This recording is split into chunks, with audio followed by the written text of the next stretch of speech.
Welcome to HortTube. My name is Jim Putnam, and in this video I want to talk about a change that has happened over time in gardening. 30 years ago when I started in this business, we had a lot of transplants. I'm from Raleigh, and we have a lot of transplants to Raleigh. In fact, most of the city of Raleigh is transplants from other areas. We have clay soils in Raleigh. People would come into the garden center I worked at as a teenager, and they'd have, what is this red stuff? Wherever they were from didn't have it. And we'd go through and answer a set of questions for them that they had, tell them what amendments they should be using, if any, and 6, 7 questions, and then they go fill up their carts and go on their way. Maybe they lose a plant here or a plant there when they're new to it. But after, you only had to answer just a few questions to get them on their way and get them going. And fast forward 30 years, and it's almost paranoia. I get people that come into my place and they've got 15 or 20 questions for one plant. And it's a huge change in people's fear of it. And I just can't figure out what is going on. I've asked people over the years, what do you think has changed that would make people, more paranoid about gardening? I don't understand it at all. And of course, everybody wants to make it generational. These people never gardened, they didn't grow up in it, they don't know anything about it. It's not that. I actually think it's your first engagement in it that kind of defines, which direction you're going to go in. Are you going to be a person who thinks you kill everything, or are you going to be a person who is confident in it? You really need to go to a garden center in your area that's been there for 20 years and get some expert advice initially. This 10 questions about what I should amend the soil with, when should I be fertilizing, what things would take the most sun. I've got a place that just absolutely bakes in my yard, and just go through a list of questions with somebody who knows what they're doing, or a gardener that you see is successful, and ask them what they're doing. The way in which we engage with gardening initially now, and almost all people do, is in a box store. And I'm not bashing box stores in any way, shape, or form. If you have the tools, if you have the answers to the questions about, the things you should be using to plant and when you should be planting and the fertilizers and those kinds of things, if you have the answers to those questions, it doesn't matter where you shop. So I'm not bashing box stores in any way, but if your initial engagement in gardening is in a box store and no one helps you, and you see these nice shiny bags out on the front of the place that, it's a bag of black dirt and it has fertilizer in it already, and it says for in-ground use, it must be the right thing to use, and you purchase that and you go home and you use it and you lose plants. I want to give you a quick demonstration of why you would lose plants using that black dirt. I'm not going to name the brand because it really doesn't matter, but it is sold in front of all the box stores. It has fertilizer in it already. I dug this hole right here as an example. It's about 1 foot deep. It's only, maybe 10 or 12 inches wide right here. You can see I have clay soils. Really wouldn't matter what type of soil you have for this demonstration.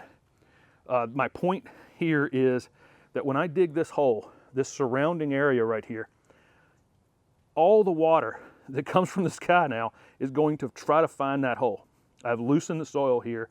Water will try to find the easiest way into the ground. You've seen me using pine bark soil conditioner mixed in with this clay, just a little bit of it. It really doesn't add any value other than it allows water to kind of drain through, keeps the clay from recompacting, and allows the roots to kind of get established. I'm not really offering a lot of organic material. I could use a little bit of cow manure or something just to kind of get the microbes working in the soil. I typically just don't. I'll mix in a little pine bark, and then I mulch well so that this stuff is breaking down on top, and most of my soil improvement's happening from the top down. Now, let's say I take my plant out of the pot, I stick it in there, and then here is the black dirt everybody's talking about. Oh my gosh, this stuff looks great, and you've always heard black dirt is the thing to use. So we fill this hole all around our plant with the black dirt. Well, the black dirt is extremely absorbent. It just grabs every bit of water that's near it. So now all the water runs into this hole and then is absorbed by the black dirt, and the water will displace the air that's in the hole by filling up all the pores in the black dirt.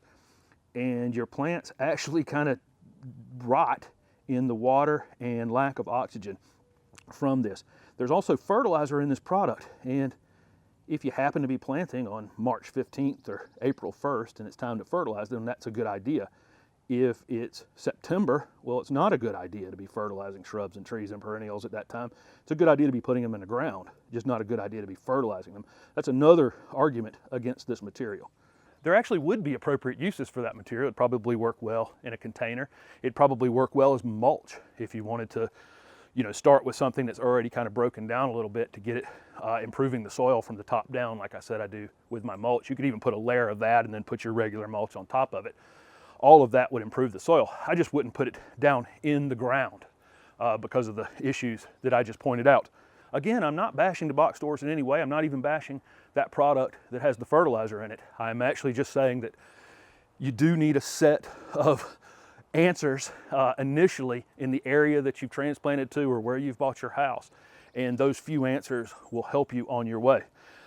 If I had to say, let's rank soil amendments. If I use the correct soil amendment, let's say that's at the absolute peak. I'm just a small amount of some material that will allow the roots to establish around that plant and not end up overwatering it.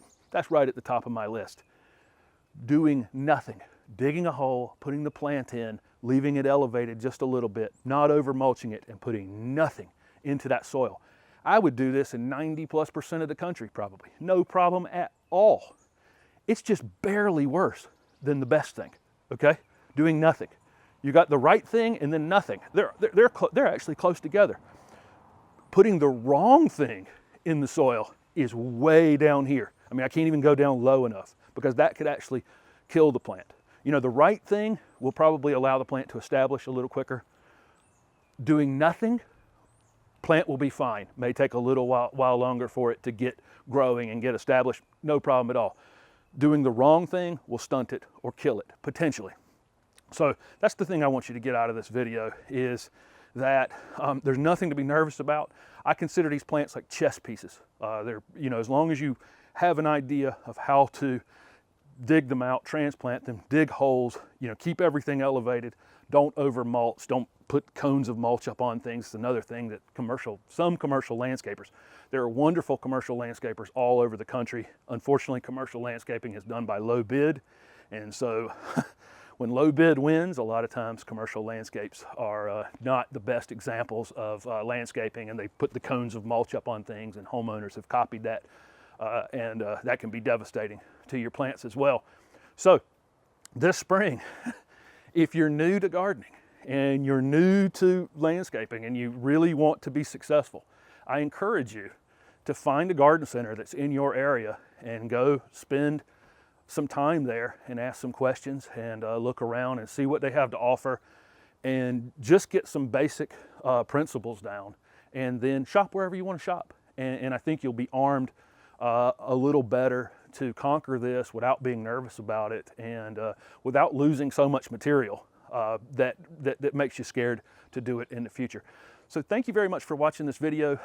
Please share this video with anybody you have that's new to gardening or is just generally scared of gardening because, like I say, armed with the right tools, anybody can really be successful at this. And don't forget to subscribe to my YouTube channel for future videos. Thanks for watching.